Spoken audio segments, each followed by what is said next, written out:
Hello, students. In today's lesson, we are going to learn about the important personalities in the history of the subcontinent. When the Mughal rule weakened in the British India, fears of Islam vanishing from the region arose. External forces and internal weaknesses were strong and posed serious threat to the religion. This is when some religious thinkers came to the forefront and worked tirelessly as long as they were alive to keep the religion and its teachings active.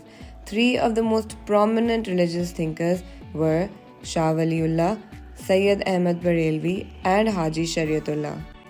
Born in 1703, Shah Waliullah deeply thought about the problems faced by Muslims. He believed reform came when community actors took part and did something important. He also asserted how most of the problems Muslims faced were because of their incomplete knowledge of the Quran. He wanted everything around him in a Muslim community to be based on Islamic principles. Shah Waliullah worked hard to ensure he was a role model for Muslims. Since he believed that an emphasis on Quran was vital, he translated it into Persian and wrote 51 books in Persian and Arabic.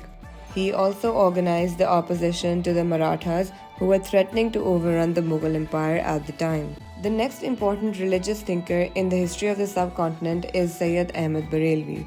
Born in Lucknow, India, Syed Ahmad Barelvi was a student of one of the sons of Shah Waliullah. He was a man of action and believed that change could only come with armed struggle. He worked for the army for a little while, and during this, he was surrounded by brave men who could leave all worldly possessions for Islam. As a result of Syed Ahmad's beliefs, he founded the Jihad movement, which called for an armed struggle against non-Muslims.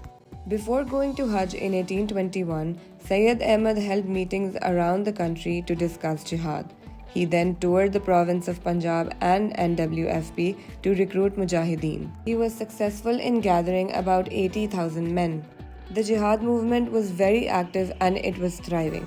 Syed Ahmad was a victorious man because he had won many battles, and one of them was against Ranjit Singh in Punjab.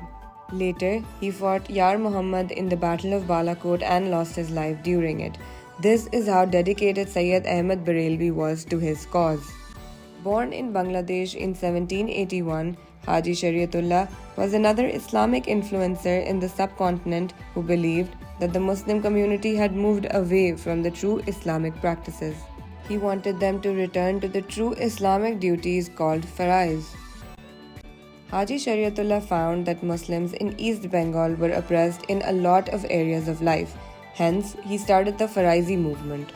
He emphasized on following Islamic principles for a righteous future. The Faraisi movement was a big success, but it caused concern among other parties living in the subcontinent.